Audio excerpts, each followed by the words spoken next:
Capstone holidays இவங்களுடைய summer சேலில் இப்போ special ஆஃபராக Singapore, Malacca, Kuala Lumpur அப்படின்னு எல்லாத்தையும் கவர் பண்ணி 5 nights 6 days கொண்ட ஒரு குரூப் டூர் பேக்கேஜுக்கு பெர் பர்சன் இவங்க 84,999 சார்ஜ் பண்ணுறாங்க. அடிஷனலாக 2 days லங்காவையும் சேர்த்து நீங்கள் எக்ஸ்ப்ளோர் பண்ணணும் அப்படின்னா 99,999 இவங்க சார்ஜ் பண்ணுறாங்க. இதிலேயே உங்களுடைய Singapore visa, flight tickets, private transfer, hotel accommodation, breakfast, lunch and dinner, dedicated tour manager, all entry ஃபீஸ்லேருந்து வாட்டர் பாட்டில் வரைக்கும் எல்லாமே இதிலேயே கவர் ஆகிடும். இவங்ககிட்டயே 3 nights 4 days ஒரு மலேசியா குரூப் டூர் பேக்கேஜ் 44,999க்கும் 4 nights 5 days தாய்லாந்தில் புக்கட் அண்ட் கிராபியை மட்டும் தனியாக எக்ஸ்ப்ளோர் பண்ணக்கூடிய ஒரு குரூப் டூர் பேக்கேஜ் 58,499க்கும் வியட்நாமில் 6 nights 7 days அப்படின்னு எக்ஸ்ப்ளோர் பண்ணக்கூடிய ஒரு குரூப் டூர் பேக்கேஜ் உங்களுக்கு 89,999க்கும் அவைலபிளாக இருக்குது. அப்புறம் என்ன, இந்த சம்மர் ஹாலிடேஸில் உங்களோட ஃபேமிலியோட ஒரு இன்டர்நேஷ்னல் ட்ரிப், அதுவும் அஃபோர்டபுள் காஸ்ட்டில் போகணும் அப்படின்னு காத்துட்ருக்க நபர்களாக நீங்கள் மேலே தர்ற நம்பருக்கு கேப்ஸ்டோன் ஹாலிடேஸுக்கு கால் பண்ணுங்கள். உங்களோட ட்ரீம் டெஸ்டினேஷனுக்கான டூர் பேக்கேஜை புக் பண்ணுங்கள். Hello viewers, welcome to filmi craft. நான் உங்கள் அருண். இந்த எபிசோடில் சுந்தர் சி வடிவேலுடைய காம்பினேஷனில் மிகப்பெரிய எதிர்பார்ப்புக்கு மத்தியில் இன்றைக்கி தியேட்டர்ஸில் வெளியாகிருக்கிற கேங்கர்ஸ் படம் எப்படி இருக்குது அப்படின்னு தான் இங்கே நம்ம பார்க்க போகிறோம். இந்த படத்தில் அரசன்கோட்டை அப்படின்னு சொல்லி ஒரு ஊர், அங்கே இருக்கக்கூடிய ஒரு ஹையர் செகண்டரி ஸ்கூலு, அங்கே தான் கம்ப்யூட்டர் சயின்ஸ் டீச்சராக வேலை பார்க்குறாங்க நம்ம படத்துடைய கதாநாயகி கேத்ரின் தெரசா. அங்கே அவங்களுக்கு பிடிச்ச ரம்யா அப்படின்னு சொல்லி ஒரு நல்லா படிக்கிற பொண்ணு ஒன்று இருக்கிறா. அந்த பொண்ணு திடீர்னு ஒரு கட்டத்தில் மர்மமான முறையில் காணாமல் போகுது. இப்போ அந்த பொண்ணு எப்படியாவது கண்டுபிடிக்கணும் அப்படிங்கிறதுக்காக தன்னால் முடிஞ்ச அளவுக்கு எல்லா விஷயத்தையும் பண்ணுறாங்க நம்ம கேத்ரின் தெரசா. இந்த சூழ்நிலையில் அதே ஸ்கூலில் வந்து பிடி வாத்தியாராக ஜாயின் பண்ணுறாப்புல நம்ம கதாநாயகனான சுந்தர் சி. அவரும் இந்த எல்லா விஷயமும் அவருக்கு தெரிஞ்சதுக்கப்புறம் அவர் நம்ம கதாநாயகிக்கு ஏதாவது ஒரு வழியில் தன்னால் இயன்ற அந்த உதவியை செய்யலாம் அப்படின்னு அவர் ஒரு பக்கம் களத்தில் இறங்க போக, இதுக்கப்புறம் அவர் அடுக்கடுக்காக சந்தித்த பிரச்சனைகளும் சம்பவங்களும் என்னென்ன அப்படிங்கிறது தான் இந்த படத்துடைய மொத்த கதையே. மத கஜ ராஜா அப்படின்னு ஒரு மிகப்பெரிய சூப்பர் ஹிட் படத்தை கொடுத்த சுந்தர் சி இப்போ அடுத்ததாக அவருடைய இயக்கத்தில் வெளியாகிற அடுத்த படம் இது. ஸோ எனக்கு முதல்ல அந்த படத்துக்கு அடுத்து இந்த படம் வருது அப்படிங்கிறது ஒரு பக்கம் எதிர்பார்ப்பாக இருந்தால் கூட, நம்ம சுந்தர் சி வடிவேலுடைய காம்போவில் ரொம்ப நாள் கழித்து வெளியாகிற ஒரு படம் இது. அதனாலேயே நமக்கு ஒரு பெரிய ஆர்வம் இருக்க தான் செஞ்சது. வடிவேல் எப்படி பேக் டு ஃபார்ம் வந்துருவாரா பார்த்துடலாம் தேட்டரில் அப்படிங்கிற மாதிரி ஒரு ஆர்வம் இருக்க தான் செஞ்சது. அப்படி ஒரு வாய்ப்பு நேற்று நைட்டே கிடச்சிது. ஒரு ப்ரெஸ் கம் ஃபேமிலி ஷோ அப்படி வச்சுக்கலாம், அப்படி ஒரு ஷோவில் பார்க்கக்கூடிய ஒரு வாய்ப்பு. அதனால் போய் சட்டு போட்டுன்னு பார்த்துட்டு வந்துட்டோம். என்கிட்ட கேட்டிங்கன்னா டெஃபினட்டாக வடிவேலுக்கு ஒரு கம்பேக் தான் இந்த படம் அப்படின்னு நான் சொல்லுவேன். எந்த அளவுக்கு அவரால் சிங்கிள் ஹேண்டட்லி ஒரு படத்தை தூக்கிட்டு போக முடியுமோ அந்த அளவுக்கு அவர் தூக்கிட்டு போயிருக்காரு. உண்மையை சொல்லணுன்னா அதை சிங்கிள் ஹேண்டட்லின்னு சொல்கிறத விட பல பேர் சேர்ந்து தான் அந்த தேரை இழுத்துருக்காங்க. பட் வடிவேல் ரொம்ப நாள் கழித்து அவரை எந்த மாதிரி விஷயங்களில் எந்த மாதிரி காமெடி டைமிங் டெலிவரியை அவர்கிட்ட இருந்து நம்ம எதிர்பார்ப்போமோ ரசிப்போமோ எல்லா விஷயங்களையும் இந்த படத்துலையும் அட்டகாசமாக ஒர்க் அவுட் பண்ணியிருக்காரு வடிவேல். இந்த படத்தில் பார்ட் 2க்கு லீடும் விட்டுருக்காரு சுந்தர் சி. இதை மைண்டில் வச்சுக்கோங்க மக்களே. இந்த படத்துடைய பேஸ் என்னவோ காமெடி தான். ஆனால் வழக்கமான சுந்தர் சி படங்களில் காமெடி இருக்கும், ஆனால் ட்விஸ்ட் அண்ட் டர்ன்ஸ்லாம் நம்ம எதிர்பார்க்க மாட்டோம் இல்லையா? இந்த படத்தில் டெஃபினட்டாக நீங்களே எதிர்பார்க்காத ட்விஸ்ட் அண்ட் டர்ன்ஸு அங்கங்கே நிறைய இருக்குது. குறிப்பாக இந்த படத்தில் வைக்கப்பட்ட 2 ட்விஸ்ட்டு நீங்கள் கண்டுபிடிக்கிறதுக்கு வாய்ப்பே கிடையாது. காரணம் என்னென்னா, படத்தில் ட்விஸ்டெல்லாம் இருக்குதுங்க, ஏதோ வைக்கணும்னு வச்சுருக்காங்க அப்படின்னு சொல்ல முடியாத அளவுக்கு காட்சிகளோடு ரொம்ப மிங்கிள் ஆகி பிளெண்ட் ஆகி ரொம்ப ஆர்கானிக்காக அந்த 2 ட்விஸ்ட்டும் உட்காந்துருக்கு. இதனாலேயே இந்த 2 ட்விஸ்ட்டும் நிச்சயமாக நீங்கள் ப்ரிடிக்ட் பண்ண மாட்டீங்க. இப்படி ஒரு ட்விஸ்ட்டு இருக்கும்னே அந்த கதையில் நீங்கள் எதிர்பார்க்க மாட்டீங்க. அது சூப்பராக ஒர்க் அவுட் பண்ணியிருக்காரு சுந்தர் சி.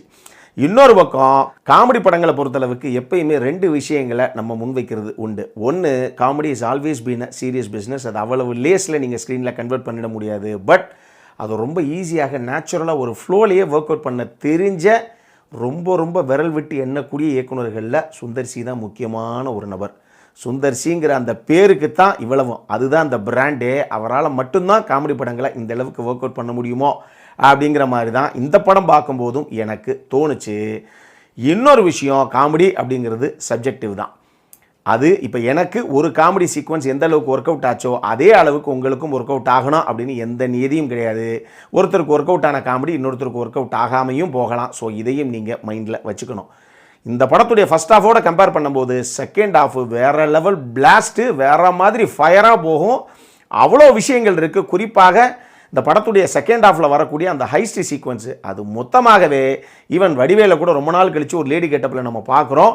எல்லா ஆர்டிஸ்ட்டு வந்து இருக்க சீக்வன்ஸை புல் ஆஃப் பண்ண விதமாகட்டும், அதில் காமெடிங்கிறத எந்த அளவுக்கு அவுட் அண்ட் அவுட்டாக அவங்க ஒர்க் அவுட் பண்ணாங்க அப்படிங்கிற விஷயமாகட்டும்னு சொல்லி செகண்ட் ஹாஃப் வேற மாதிரி ஃபயர் ஆகி போய்கிட்டே இருக்கும்.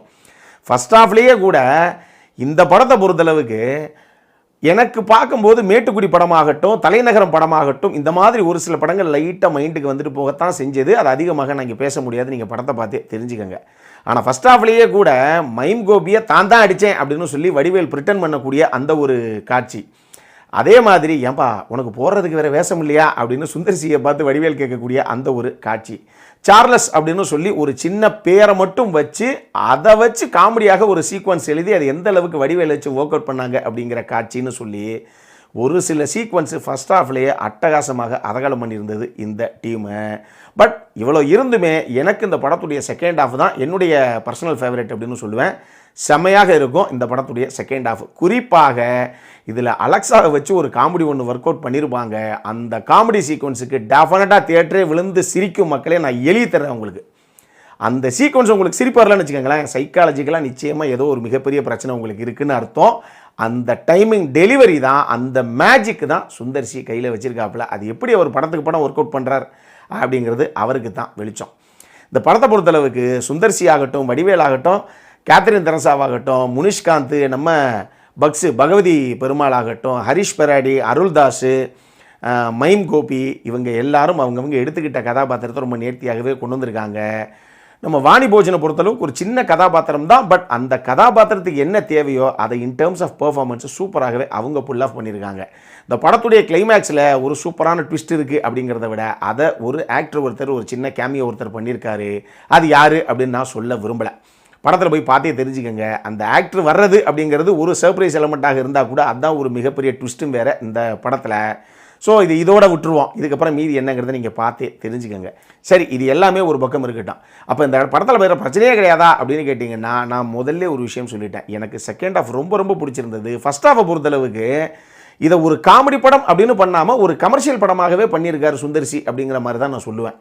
பாட்டு வேணுமா பாட்டு இருக்குது, ஃபைட் வேணுமா ஃபைட் இருக்குது, அதில் எமோஷன்ஸ் வேணுமா அதுவும் இருக்குது, காமெடி வேணுமா அதுவும் அங்கங்கே இருக்குது அப்படிங்கிற மாதிரி எல்லாத்தையும் கலந்து கட்டி அடிச்சிட்டாப்புல படத்துடைய ஃபஸ்ட் ஹாஃபை. ஆனால் இவ்வளவு பண்ணதுனாலேயே படத்துடைய செகண்ட் ஹாஃப் பார்க்கும்போது எங்கள் ஃபஸ்ட் ஹாஃபில் இன்னுமே கூட காமெடி கொஞ்சம் தூக்கலாக பண்ணியிருக்கலாங்க அப்படிங்கிற மாதிரி ஒரு ஃபீல் ஒன்று நமக்கு வரத்தான் செய்யுது. ஹரியுடைய படங்களில் டைட்டில் கார்டில் கோவில் மணி அடிக்கிற மாதிரி ஒரு ஷாட்டு கம்பல்சரியாக இருந்தே எப்படி தீருமோ அந்த மாதிரி சுந்தர்சியுடைய படங்களில் கிளைமேக்ஸுக்கு முன்னாடியே கண்டிப்பாக ஒரு திருவிழா பாட்டு ஒன்று வச்சே ஆகணும் அப்படிங்கிறது எழுதப்படாத நியதியாகி விட்டது போல அப்படிங்கிற மாதிரி தான் இந்த படம் பார்க்கும்போது எனக்கு தோணுச்சு. இந்த படத்துலையும் கிளைமேக்ஸ் சீக்வன்ஸு ஒரு கோயிலில் சாமி கிமின்னு வச்சு அங்கே ஒரு பாட்டுக்கிட்டுன்னு எல்லா விஷயங்களும் வழக்கம் போல் அவருடைய படங்கள் என்ன இருக்குமோ எல்லா விஷயங்களும் இந்த படத்துக்குள்ளேயும் இருக்குது, அந்த திருவிழா பாட்டு வரைக்கும். ஆனால் அந்த பாட்டை வச்சே ஆகணும், ஏதோ சென்டிமெண்ட்டுக்காவது கண்டிப்பாக அந்த பாட்டு வைக்கணுங்கிறதுக்காகவே வச்ச மாதிரி இருக்கே ஒழிய, வில்லனுடைய 2 தம்பிகள் அந்த கோவிலில் இருக்காங்க, போய் ஒரு முக்கியமான கதாபாத்திரம் கூடும்போது திருவிழாவில் இருக்காங்க அப்படிங்கிற மாதிரி காட்சிகளாக சித்தரிக்கப்பட்டிருக்கே ஒழிய, உண்மையாக ஏன் அவங்க 2 பேர் வேறு இடத்துல இருந்தால் ஆகாதா? அவ்வளவு செலவழித்து ஒரு பாட்டு எடுத்திருக்காங்க, அந்த பாட்டு தேவையே இல்லையே அப்படிங்கிற மாதிரி தான் நமக்கு படுது. ஸோ சம்பிரதாய்க்கு வைக்கப்பட்ட ஒரு பாடல் தானே அது அப்படிங்கிற மாதிரி ஒரு ஃபீல் ஒன்று எனக்கு வந்தது. இதுவும் நான் சொல்லிடுறேன். இது எல்லாம் தாண்டி இது ஒரு காமெடி படம், இதில் லாஜிக் அப்படிங்கிறதெல்லாம் நம்ம எதிர்பார்க்கவே கூடாது. ஈவன் இந்த படத்தில் ஒரு சில விஷயங்கள்லாம் லாஜிக் கிளியராக ஃபாலோ பண்ணி பக்காவாக வச்சிருக்காரு சுந்தர்சி. ஆனால் ஒரு சில சின்ன சின்ன காமெடியாக கன்வெர்ட் ஆகக்கூடிய காட்சி அமைப்புகள் இருக்குது இல்லையா, அதெல்லாம் லாஜிக்ங்கிறதெல்லாம் அவங்க பெருசாக யோசிக்கவே இல்லை. ஸோ அந்த விஷயத்தையும் மைண்டில் வச்சுக்கோங்க. லாஜிக்கெல்லாம் பெருசாக எதிர்பார்க்காதீங்க. மொத்தமாக இந்த படம் எப்படி இருக்குது அப்படின்னு கேட்டிங்கன்னா, once again the magician Sundar C has done it with is அப்படின்னு தான் நான் சொல்லுவேன். ஒரு காமெடி படத்தை எந்த அளவுக்கு பாமர ரசிகர்களும் ரசிக்கக்கூடிய அளவுக்கு ப்ரெசன்ட் பண்ணணுமோ அந்த வித்தை தெரிஞ்ச ஒரு இயக்குனராக திருப்பியும் அதே மாதிரி ஒரு படத்தை தான் சுந்தர்சி ப்ரெசன்ட் பண்ணியிருக்கார் அப்படின்னு நான் சொல்லுவேன். நீங்கள் பெருசாக ஆகா ஓகோன்னு நினைக்கிறீங்களோ இல்லையோ, நம்ம பல தடவை சொல்கிறது உண்டு, ஒரு படத்துடைய ஃபஸ்ட் ஹாஃப் எப்படி இருந்தாலும் கடைசி ஒரு 1 மணி நேரம் 1.5 மணி நேரம் ஆடியன்ஸை கலகலன்னு உட்கார வச்சு எல்லாத்தையும் மறக்க வச்சு அப்படி அனுப்பிட்டோம் அப்படின்னாலே சூப்பராக இருந்துச்சுங்களா படம் அப்படிங்கிற ஒரு ஃபீலை டிஃபால்ட்டாக அந்த படம் கொடுத்துரும். அப்படி ஒரு ஃபீலை தான் இந்த படம் கொடுக்குது. டெஃபினட்டாக இந்த படம் தாராளமாக நீங்கள் ஒரு தடவை போய் தியேட்டர்ஸில் பார்க்கணுன்னா பார்க்கலாம். அடல்காரனை பொறுத்தளவுக்கு இந்த படத்தில் அப்படி எதுவுமே கிடையாது. செக்ஷுவலாக காட்சிகள் கிடையாது, ரத்தம் தெரிக்கக்கூடிய ஒரு சில விஷயங்கள் இருக்குது. அதை மட்டும் மைண்டில் வச்சுட்டு அதுக்கப்புறம் போய் பாருங்கள். இந்த படம் இன்றைக்கி தியேட்டர்ஸில் வெளியாகுது. அப்புறம் என்ன பார்க்கணும் அப்படிங்கிறவங்க சட்டு போட்டுன்னு பாருங்கள். இதே மாதிரி இன்னொரு வீடியோவோட அடுத்த முறை உங்களை சந்திக்கிற வரைக்கும் இட்ஸ் அருண் சைனிங் ஆஃப்.